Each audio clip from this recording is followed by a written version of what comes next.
Hello everyone, welcome to teaching Pathshala. मैं हूं आपकी एजुकेटर ज्योति। आज इस वीडियो में हम बात करने वाले हैं टाइफर एग्जाम के बारे में, जिसको कि जेजीबल्स के नाम से भी जाना जाता है।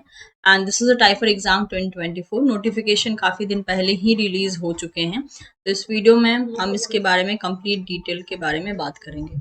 So if you talk about the TIFR, so TIFR एक ऑटोनोमस रिसर्च इंस्टीट्यूट है under the department of atomic energy, government of India. So it is also a deemed to be university recognized by the University Grant Commission offering। ये क्या क्या offer करता है? PhD offer करता है, integrated MS PhD programme offer करता है, mainly in the field of physics, chemistry, biology, mathematics, computer science and learning और computer science and learning, information data science, science education and MSc programme in wild life biology and conservation. तो ये सारे areas हैं जिनका coverage जो है TIFR के द्वारा देखा जाता है। अगर हम टाइफर के डिपार्टमेंट्स या स्कूल या सेंटर के बारे में बात करें, तो आप देख सकते हैं यहाँ पे जैसे कि हो गया centre for applicable mathematics, that is in Bengaluru, department of biological science Mumbai, department of chemical science Mumbai, school of mathematics Mumbai, school of technology computer science Mumbai and so on. अगर मैं सिर्फ लाइफ साइंस के बारे में बात करूँ तो department of biological science Mumbai, that is DBS। HBCSE में आपको मिल जाएगा Homi Bhabha centre for science education Mumbai, and NCBS हो गया आपका national centre for biological science Bengaluru, and TIFR that is TIFR Hyderabad. तो ये सारे जो हैं डिपार्टमेंट्स हैं या स्कूल या सेंटर्स हैं जहाँ पे आपको बायोलॉजिकल साइंस से रिलेटेड जो है रिसर्च करने का मौका मिल जाएगा। If you talk about the eligibility criteria, तो आप यहाँ पे देख सकते हैं। सबसे पहले मैं बता दूं, अगर आप फाइनल ईयर स्टूडेंट हैं और तो भी आप अप्लाई कर सकते हैं, बट बशर्ते आपके आपके ऊपर जो रूल्स चलेंगे वो थोड़े अलग चलेंगे, जिसके लिए ऑब्वियसली आप इनका PDF डाउनलोड करके कंप्लीटली गो थ्रू कर सकते हैं ताकि आपको एक रफ आइडिया मिले। तो अगर मैं साइंस एजुकेशन की बात करूं जो कि सिर्फ और सिर्फ PhD के लिए ही एप्लीकेबल है, तो इसके लिए ऑफर होगा mainly at HBCSE Mumbai.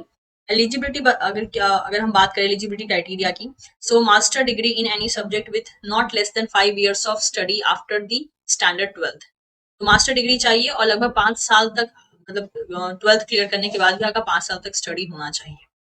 Next अगर हम बात करें wild life biology and conservation, जिसमें कि सिर्फ और सिर्फ आप MSc कर सकते हैं, तो ये NCBS बैंगलोर में मेनली इसके लिए आपको ऑफर मिलता है।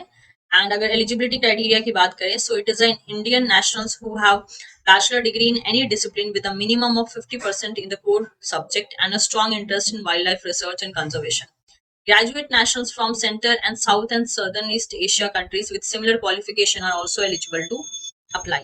तो अगर आप ऐसे स्टूडेंट हैं जिन्होंने बैचलर करके रखा है जिसमें कि आपको 50% से ज्यादा मार्क्स मिले हैं, तो आप जो है MSc के लिए अप्लाई कर सकते हैं NCBS बैंगलोर में।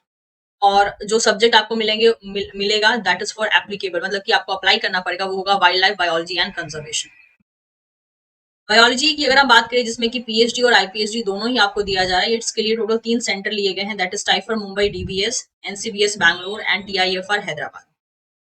अगर आप यहाँ पे PhD के लिए अप्लाई करते हैं तो इसकी क्राइटेरिया है master degree in any branch of biology, physics, chemistry, computer science, mathematics और 5 year degree, example MBBS, BDS और professional master degree that is M.Pharma और M.Tech।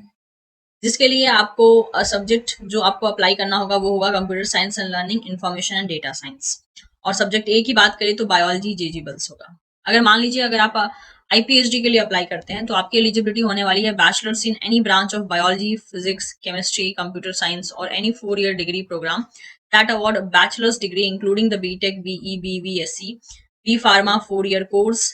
Candidate with a master degree in non-biology discipline may join as a IPhD student if they wish to obtain MSc in degree to the PhD। तो अगर आप non biology background के हैं तो भी आप apply कर सकते हैं। इसके अलावा अगर आपने बैचलर डिग्री लिया है, चाहे वो बायोलॉजी में हो, फिजिक्स हो, केमिस्ट्री हो, कंप्यूटर साइंस हो, या फिर आपके पास 4 year की डिग्री है, तो भी आप अप्लाई कर सकते हैं। तो जो सब्जेक्ट ए यहाँ पे आपको बोला गया है वो दैट विल बी बायोलॉजी एलिजिबल्स, और इसमें हो जाएगा आपका केमिस्ट्री सब्जेक्ट बी में एंड फिजिक्स। ये रिक्वायर्ड सब्जेक्ट है जो कि यहाँ पर मेंशन करके रखा है, जो आप पढ़ सकते हैं। अब इसके बाद अगर बात करें alternative test that are eligible for the GS 2024 test, यानी और भी कोई ऐसे एग्जाम है जिसके लिए टाइफर डिमांड करता है। सो यहाँ पे जैसे कि मेंशन है, some admission based on the GATE NET just score is the in the relevant subject, ecology evolution GATE score that is only applicable in the NCBS, or GRF qualification from CSR, DBT, ICMR, UGC, DBT are also possible.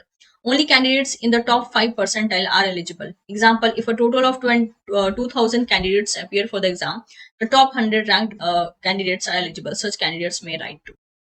तो ये रही eligibility criteria. I will suggest कि eligibility criteria के लिए इन्होंने अलग से PDF upload किया है, उसको एक बार डाउनलोड करके आप डिटेल में पढ़िएगा। जैसे कि यहाँ पे जो कॉलम है ए, इसमें मेंशन था कि the subject test which corresponds to the name of the programme, और सी नेक्स्ट कॉलम, या फिर बी में क्या हो जाएगा, अल्टरनेटिव और score in any one of the following subject will be consider if you tick the check box indicating this at the time of registration for GS 2020। तो ये हो गई आपकी एलिजिबिलिटी क्राइटेरिया। अब अगर हम बात करते हैं एग्जामिनेशन के बारे में, एग्जामिनेशन के रूल एंड रेगुलेशन के बारे में, mainly for the biology field, तो जैसे कि यहाँ पे मेंशन है, एग्जाम में टोटल 4 सेक्शन होंगे जिसको कि 2 सब सेक्शन में स्प्लिट कर दिया गया है। General A and B section, physics का A and B section, chemistry का A and B section and biology का ए एंड बी सेक्शन। अगर आप लाइफ साइंस के स्टूडेंट हैं, जेजीबल्स के लिए अप्लाई कर रहे हैं, तो ये सारे सेक्शंस आपको मिलेंगे आपके पेपर में। यानी आपको केमिस्ट्री भी प्रिपेयर करनी है, आपको फिजिक्स भी प्रिपेयर करना है, जनरल एरिया भी प्रिपेयर करना है एंड बायोलॉजी भी प्रिपेयर करना है। जो लेवल मिलेगा आपको क्वेश्चन का वो होगा mainly science course during the high school and during your under grade, मतलब कि अंडर ग्रेजुएशन में जो आपने पढ़ा है या फिर हायर स्कूल में जो आपने पढ़ा है उससे रिलेटेड आपके क्वेश्चंस आपको मिल सकते हैं। क्वेश्चंस मेनली मल्टीपल चॉइस होंगे जिसमें से कोई एक आपको जो क्वेश्चन, मतलब क्वेश्चन में जो आंसर सही रहेगा वो आपको करेक्ट करना होगा। सारे सेक्शन में टोटल 15 क्वेश्चन होंगे, 10 क्वेश्चन होंगे पार्ट ए में एंड 5 क्वेश्चन होंगे पार्ट बी में। करेक्ट आंसर के लिए जो है आपको ए सेक्शन में मिलेगा, मतलब ए सब सेक्शन में मिलेगा 1 marks and B sub section में मिलेगा 2 मार्क्स, और इसके लिए जो है नेगेटिव मार्क्स भी अलॉट किए जाएंगे कि किस क्वेश्चन पे कितने नेगेटिव मार्क्स होंगे अगर आपने गलत किया तो। अब स्टाइपेंड की बात कर लेते हैं या फेलोशिप की बात कर लेते हैं, तो पीएचडी स्टूडेंट्स को जो है 31,000 प्लस हॉस्टल एकोमोडेशन और एचआरए आपको मिलेगा, और आगे चल के इनहांस हो जाएगा 35,000 पे आफ्टर द रजिस्ट्रेशन। आईपीएचडी के स्टूडेंट्स को जो है इनिशियल फर्स्ट ईयर में 21,000 मिलेगा।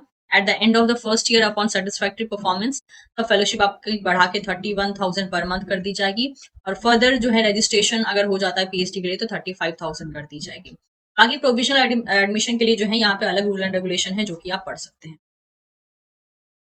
बात कर लेते हैं टाइमलाइन एंड डेडलाइंस की। ऑनलाइन एप्लीकेशन जो है 3 अक्टूबर से स्टार्ट हो चुका है। लास्ट डेट होने वाली है 2 नवंबर 2023। हॉल टिकट जो है डाउनलोडिंग के लिए अवेलेबल हो जाएंगे 20 नवंबर 2023 से। डेट ऑफ एग्जामिनेशन होने वाली है 10 दिसंबर 2023। अगर हम बात करें बायोलॉजी की तो आपका जो है आफ्टरनून सेशन होने वाला है, that is 2:30 PM to 5 PM तक। और अगर आप मान लीजिए MSc wild life biology and conservation के लिए अप्लाई कर रहे हैं तो आपका एग्जाम होगा मॉर्निंग सेशन में, that is 9:30 AM to 12:30 PM। Programme जो है that is for PhD programme, वो या फिर जो भी जिसके लिए भी आपने अप्लाई किया है, वेदर इट इज पीएचडी, आईपीएचडी और एमएससी, ये प्रोग्राम स्टार्ट हो जाएंगे 1 अगस्त 2024 से। चलिए अब फी के बारे में बात कर लेते हैं जो कि नॉन रिफंडेबल है। मेल कैंडिडेट्स के लिए it will be 1,000 rupees application fee, female के लिए 500 और अदर्स के लिए भी 500 होगा।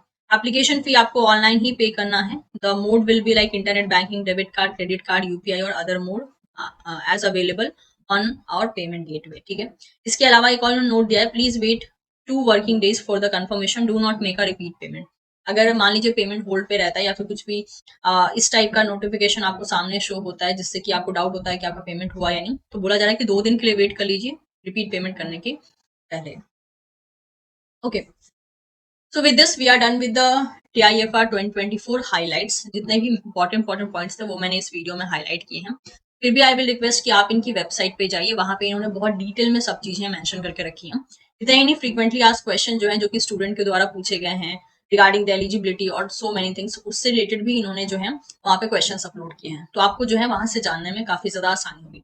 इतना ही नहीं, इन्होंने अपनी वेबसाइट पे और कौन से सेंटर होने वाले हैं एग्जाम के ये भी जो है वहाँ पे मेंशन करके रखा है, तो आप डायरेक्टली वहां से देख सकते हैं। वेबसाइट का लिंक मैं डिस्क्रिप्शन बॉक्स में दे दूंगी ताकि आपकी हेल्प हो सके वेबसाइट तक पहुंचने के लिए। वीडियो इन्फॉर्मेटिव लगा हो तो इसे आप अपने दोस्तों के साथ शेयर कर सकते हैं and don't forget to subscribe teaching Pathshala for more such video. Thank you so much everyone, मिलना होगा बहुत ही जल्द आपसे एक आने वाले नेक्स्ट वीक।